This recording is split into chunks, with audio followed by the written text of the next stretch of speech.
Hello दोस्तों, स्वागत है आप सभी का अमेजिंग हिंद चैनल पर। और जैसे कि आप सभी को पता है कि मैं यूपीएससी, ईपीएफओ, जीएसटी का सिलेबस पूरा कवर करवा रही हूँ और अत्यधिक सिलेबस हम पूरा कवर कर चुके हैं। तो जिन्होंने अभी तक नहीं देखा है वो प्लीज़ जाके देखिए हमारे अमेजिंग हिंद चैनल पर। और आज का जो सिलेबस में से मैं टॉपिक लेके आई हूँ वो है हिंदी भाषा का विकास, एमसीक्यू। हिंदी भाषा का विकास एमसीक्यू में हम ये देखेंगे कि भाषा से किस प्रकार से प्रश्न बन रहे हैं और कैसे पिछले ईयर भी क्वेश्चन पूछे गए हैं। तो चलिए शुरुआत करते हैं हम हिंदी भाषा से। प्रश्न है, भारत में जो भाषा परिवार है वो कितने हैं? इसमें आपको अंक बताना है। ऑप्शन है 3, दूसरा है 4, तीसरा है 5, फिर है 6। इसका सही आंसर ऑप्शन नंबर बी यानी कि 4। अगला प्रश्न है, परिवार की भाषा का आधार हिंदी किस परिवार की भाषा है? जिसने भी हिंदी भाषा पढ़ा होगा उन्हें ये पता होगा कि ये हिंदी भाषा जो है कितने वर्गों में बांटा गया है तथा हिंदी को किस भाषा में किस वर्ग में रखा गया है, ये आपको बताना है। तो चलिए हम इसका ऑप्शन देखते हैं। ऑप्शन नंबर 1 है लैटिन, दूसरा है भारोपे, तीसरा है रूसी, फिर है अमेरिकी। इसका सही आंसर है भारोपीय परिवार में हिंदी भाषा को रखा गया है। अगला प्रश्न है, किस काल में वेदों, ब्राह्मण ग्रंथों, उपनिषदों के अलावा वाल्मीकि, व्यास, अश्वघोष, भाषा कालिदास तथा माघ आदि की संस्कृत गाथा का सृजन हुआ? प्रश्न है, फिर से देखिए, किस काल में वेदों, ब्राह्मण ग्रंथों, उपनिषदों के अलावा वाल्मीकि, व्यास, अश्वघोष, भाषा कालिदास तथा माघ आदि की संस्कृत गाथा का सृजन हुआ? ऑप्शन देखिए, मध्यकालीन भारतीय आर्य भाषा, आधुनिक भारतीय आर्य भाषा, मोहनजोदड़ो आर्य भाषा या फिर भारतीय प्राचीन आर्य भाषा काल। इसका सही आंसर है प्राचीन भारतीय आर्य भाषा काल। अगला प्रश्न है, विद्यापति कृत कीर्ति लता किस भाषा की रचना है? प्रश्न पूछ रहा है कि जो विद्यापति का कीर्ति लता है वो किस भाषा की रचना है। इसमें आपको भाषा बतानी है कीर्ति लता की। ऑप्शन है अवहट, अवधी, अपभ्रंश या फिर ब्रज। जिसने भी हिंदी साहित्य का इतिहास पढ़ा होगा और जो इस बैकग्राउंड के जो भी विद्यार्थी हैं उन्हें ये पता होगा कि विद्यापति ने कीर्ति लता जो है वो अवहट में लिखी है, अवहट भाषा में रचना की है। तो इसका ए सही है, अवहट। अगला प्रश्न है, अब्दुल रहमान कृत स्नेह समय किस भाषा की रचना है? प्रश्न फिर से देखिए, अब्दुल रहमान कृत स्नेह रसे किस भाषा की रचना है? ऑप्शन देखिए, ब्रज, दूसरा है अवधी, तीसरा है अपभ्रंश, चौथा है खड़ी बोली। इसका ऑप्शन नंबर सी सही है, अपभ्रंश। अगला प्रश्न देखिए, अष्टचाप का जहाज किसे कहा जाता है? अष्टचाप का जहाज किसे कहा जाता है? ऑप्शन देखिए, मीराबाई, रसखान, सूरदास, गदाधर भट्ट। इसका सी सही है, सूरदास। अष्टचाप का जो जहाज है वो सूरदास को कहा गया था। अगला प्रश्न देखिए, अवधी भाषा की पद्मावत किसकी रचना है? जो आपको पता होगा जो पद्मावत है उसकी जो भाषा थी वो अवधी थी। अब आपको ये बताना है कि ये रचना किसकी है, इसके लेखक कौन है। तो ऑप्शन में देती हूँ आपको, जायसी, अली शाह, शेख निसार या कासिम शाह। इसको ऑप्शन नंबर ए सही है, जायसी जो है पद्मावत के रचनाकार है। अगला प्रश्न देखिए, बोली में रचित गौरा बादल की कहानी के रचनाकार कौन है?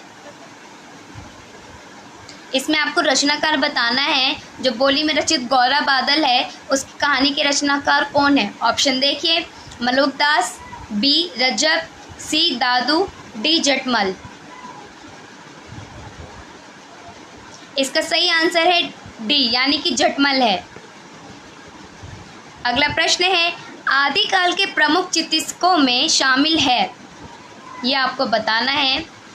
ऑप्शन देखिए, विद्यापति, चंद्रबरदाई, गोरखनाथ या सभी।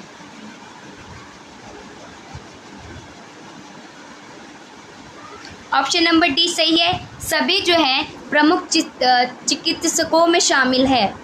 अगला प्रश्न है, मध्यकालीन अष्टचाप नाम से प्रसिद्ध अष्टचाप नाम से निम्न में कौन शामिल था? क्वेश्चन ध्यान से देखिए, प्रश्न पूछ रहा है कि जो मध्यकालीन अष्टचाप नाम से प्रसिद्ध अष्टचाप नाम से निम्न में कौन शामिल था? ऑप्शन देखिए, बिहारी, सूरदास, नाभादास या तुलसीदास।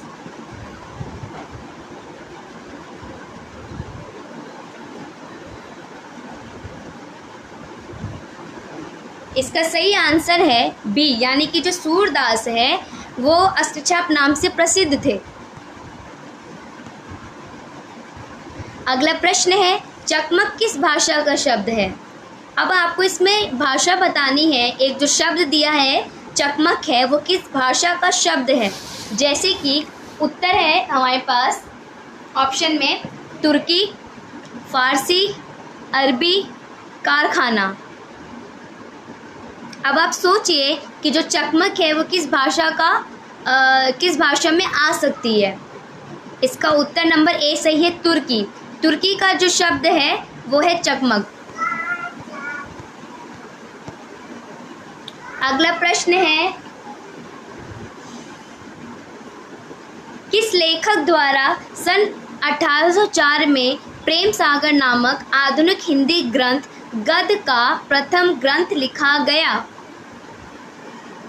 प्रश्न दोबारा सुनिए, किस लेखक द्वारा सन 1804 में प्रेम सागर नामक आधुनिक हिंदी ग्रंथ गद्य का प्रथम ग्रंथ लिखा गया?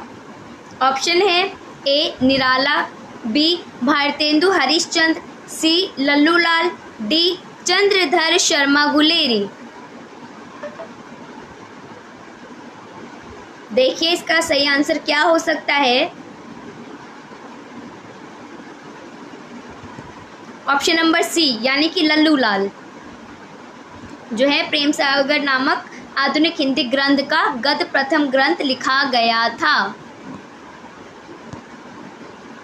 अगला क्वेश्चन है, निम्न में से कौन छायावाद के शीर्ष रचनाकार है? छायावाद के शीर्ष रचनाकार आपको बताना है।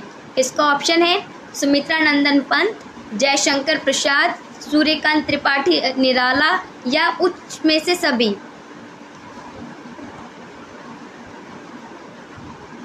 ये जो चारों ही है ये छायावाद के शीर्ष रचनाकार है, तो इसका ऑप्शन नंबर डी सही हो जाएगा कि सब है इसमें।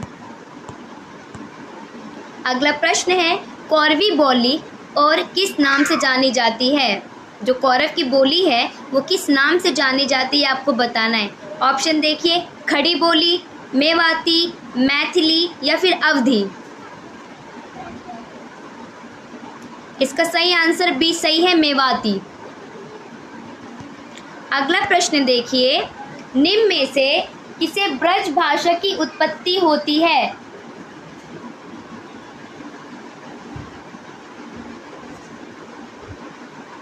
इसमें आपको ये बताना है कि निम्न में से किससे ब्रज भाषा की उत्पत्ति होती है। ऑप्शन देखिए, शोरसेनी अपभ्रंश, शेख बोली, मैथिली या फिर अवधी। इसका जो सही आंसर ए सही है, शोरसेनी अपभ्रंश।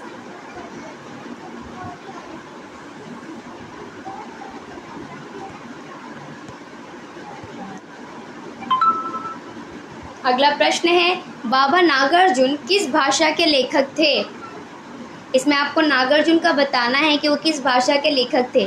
ऑप्शन देखिए, बघेली, खड़ी बोली, मैथिली या अवधी। इसका सी सही है, बाबा नागार्जुन मैथिली भाषा के लेखक थे। अगला प्रश्न है, भोजपुर का शेक्सपियर और अनगढ़ हीरा के उपनाम से भोजपुर के मशहूर लेखक कौन हैं? ऑप्शन देखिए, लल्लूलाल, विद्यापति, नागार्जुन या भिखारी ठाकुर। इसका ऑप्शन नंबर डी सही है। भिखारी ठाकुर को भोजपुरी का शेक्सपियर कहा जाता है। अगला प्रश्न है, भारतीय संविधान के किस सूत्र को संघ की राजभाषा देवनागरी लिपि में लिखित हिंदी घोषित किया गया है?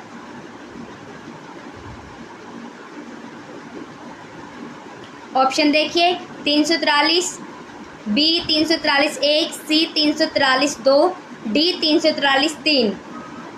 तो जिसने भी संविधान का प्रावधान और इसके सूचियों के बारे में पढ़ा होगा तो उसको ये पता होगा कि जो भारत का संविधान है वो राजभाषा देवनागरी लिपि में जो घोषित किया गया था 343(1) के तहत किया गया था। अगला प्रश्न है, 351 का निर्माण राजभाषा हिंदी में किस संदर्भ में किया गया है? इसमें आपको निर्माण बताना है जो राजभाषा हिंदी में जो किया गया था 351 का। ऑप्शन देखिए, अंग्रेजी सहभाषा बनाने के लिए, हिंदी भाषा सहभाषा राज्यों में राजभाषा बनाने के लिए, हिंदी के विकास के लिए, या फिर विद्वानों की समीक्षा के लिए। तो इसका सी सही होगा कि हिंदी के विकास के लिए 351 का निर्माण जो है वो माना जाता है। इन्हें अच्छे से पढ़ ले, ये पेपर में हमेशा पूछे जाते हैं और आएगा। अब देखिए, जैसे कि मैंने आपको बताया था कि इसका जो प्रीवियस ईयर क्वेश्चन पेपर में जो सवाल पूछे गए हैं वो कैसे कैसे आएंगे और आ चुके हैं। तो देखिए प्रीवियस ईयर क्वेश्चन पेपर वो कैसे पूछे गए थे। तो सवाल था प्रीवियस ईयर क्वेश्चन पेपर में कि जो संविधान के किस दिशा निर्देश में कहा गया है कि संघ की राजभाषा हिंदी और लिपि देवनागरी होगी। जैसे कि ऑप्शन है 343, 344, 345 या 346। अब आप ये सोचिए, जो संविधान की दिशा निर्देश में कहा गया था कि संघ की राजभाषा हिंदी और लिपि देवनागरी होगी, वो कौन सा है? ऑप्शन नंबर 1 यानी कि 343 में ये विवरण दिया गया है कि जो संविधान की राजभाषा हिंदी और देवनागरी लिपि होगी।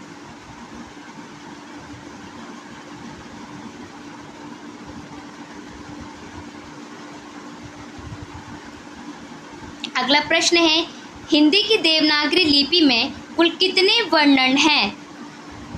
ये पूछा गया था प्रशासनिक अधिकारी भर्ती परीक्षा में, हिंदी की देवनागरी लिपि में कुल कितने वर्णन हैं? 2015 का सवाल है ये। ऑप्शन देखिए, 52, 51, 45 या 42। ऑप्शन नंबर ए सही है, 52, यानी कि लकड़ी के समुदाय को ही वर्णमाला कहा जाता है। हिंदी वर्णमाला में 52 वर्ण है। अगला प्रश्न है, हिंदी की देवनागरी लिपि में कुल कितने स्वर है? ऑप्शन देखिए, 10, 12, 11 या फिर 9। 2015 का सवाल है ये। इसका उत्तर नंबर सी सही है, 11।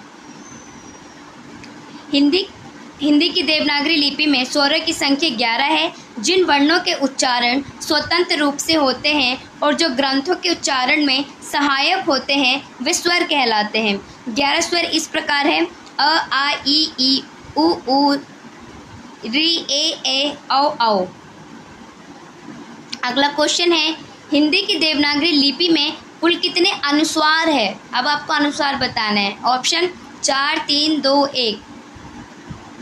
इसका ऑप्शन नंबर डी सही है। हिंदी की देवनागरी लिपि में केवल एक अनुस्वार, इसका अर्थ पंचम वर्णन के स्थान पर होता है, जैसे संभव, संभावना, संजय, सन आदि।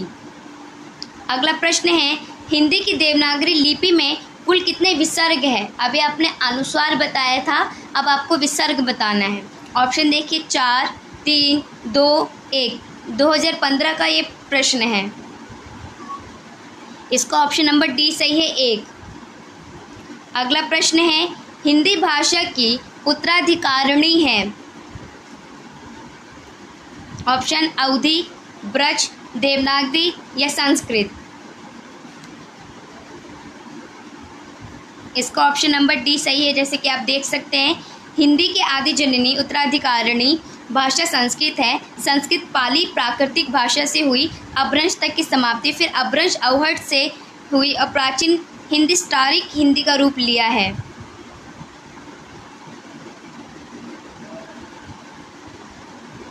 अगला प्रश्न देखिए, हिंदी को राजभाषा का शीर्षक कब घोषित किया गया? ऑप्शन है 15 अगस्त 1947, 14 सितंबर 1949, 26 अगस्त 1949, फिर है 26 जनवरी 1950। इसका ऑप्शन नंबर बी सही है, 14 सितंबर 1949। जैसे कि आपको पता है कि ये इसलिए है, राजभाषा का शाब्दिक अर्थ है राजकाज की भाषा, जो सरकारी भाषा कार्य के लिए उपयुक्त है, वो राजभाषा कहलाती है। राजभाषा संवैधानिक शब्द है। 14 सितंबर 1949 को हिंदी को संवैधानिक रूप से राजभाषा घोषित किया गया, इसलिए 14 सितंबर को हिंदी दिवस के रूप में मनाया जाता है। अगला प्रश्न है, संविधान के सिद्धांत 343 के हिंदी में डैश के रूप में व्याख्या मिली है। अब आप बताइए किसके रूप में मिली है? ऑप्शन देखिए, राष्ट्रभाषा, राजभाषा, मातृभाषा या विश्व भाषा। ऑप्शन नंबर बी सही है, राजभाषा के रूप में व्याख्या मिली है। अगला प्रश्न है, जिस क्षेत्र में जो भाषा बोली जाती है वह व्यापक भाषा रूप से उस क्षेत्र की डैश कहलाती है। क्या कहलाती है? मानक भाषा कही जाती है, उपमानक भाषा कही जाती है, मातृभाषा कही जाती है, ये संचार भाषा कही जाती है। क्या भाषा कही जाती है? सी, यानी कि मातृभाषा कही जाती है। अगला प्रश्न है, विश्व की सबसे अधिक बोली जाने वाली बोली में अंग्रेजी का स्थान बताना है आपको। ऑप्शन देखिए, चौथा स्थान है, दूसरा स्थान है, तीसरा स्थान है या पांचवा स्थान है। ऑप्शन नंबर सी सही है, तीसरा स्थान है। अगला प्रश्न देखिए, विभाषा को कहा जाता है। ऑप्शन उपभाषा को, परिनिष्ठित को, विशिष्ट भाषा को या वैज्ञानिक भाषा को। इसका ऑप्शन ए सही है, जैसे कि आप देख सकते हैं, उपभाषा को। विभाषा को उपभाषा कहा जाता है। विभाषा की बोली क्षेत्र की गहराई विस्तृत होती है। ये एक प्रांत या उपप्रांत में प्रचलित है। एक भाषा में स्थानीय भेदों के आधार पर कई बोली प्रचलित है। विभाषा में वैज्ञानिक रचनाएं भी मिल सकती है।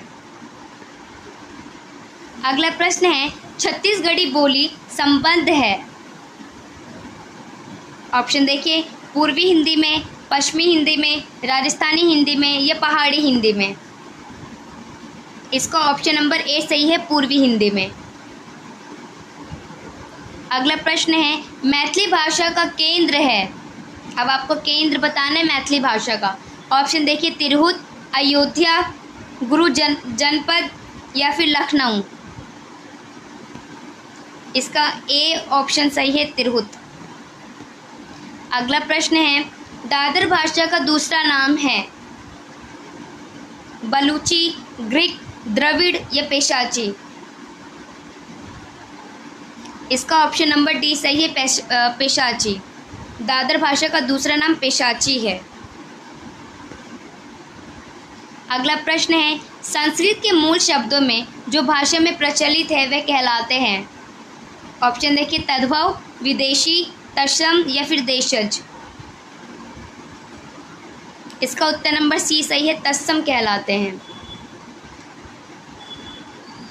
ऑप्शन अगला प्रश्न देखिए, मध्यकालीन भारतीय आर्य भाषा काल क्या है? 500 ईसा पूर्व से 1000 ईसा पूर्व तक, या फिर 1000 ईसा पूर्व से 21वीं सदी तक, या फिर 1500 ईसा पूर्व से 500 ईसा पूर्व तक, या फिर 500 ईसा पूर्व से 1000 ईसा पूर्व तक। इसका ऑप्शन नंबर ए सही है, 500 ईसा पूर्व से 1000 ईसा पूर्व तक। मध्यकालीन भारतीय आर्य भाषा का काल 500 ईसा पूर्व से 1000 ईसा पूर्व तक है। भारतीय आर्य भाषा का कालक्रम की दृष्टि से ये माना गया है। अगर आपको ये वीडियो पसंद आई हो तो आप इसे लाइक करें, सब्सक्राइब करें और कमेंट करें। जो भी आपकी इसमें जो भी आपको डाउट हो, जो भी आपको इसमें अभी तक नहीं पता चल पाए हो, ये जो भी समस्या हो, आप हमें कमेंट बॉक्स में बता सकते हैं। और ऐसे ही अगले प्रश्न की वीडियो मैं बहुत जल्द लेके आऊँगी। उम्मीद है आपकी जो तैयारी है वो अच्छे से चल रही होगी और इससे बहुत ही सहायता मिल रही होगी कि तैयारी का जो इसके अंतर्गत जो पूछे गए सवाल है वो कैसे आते हैं और हमें किस प्रकार से पढ़ना है और कितनी गहराई से पढ़ना है। तो उम्मीद है आप इसे बहुत ही गहनता से लेंगे और अपनी तैयारी को बहुत अच्छी तरह से बना पाएंगे। बहुत बहुत शुक्रिया।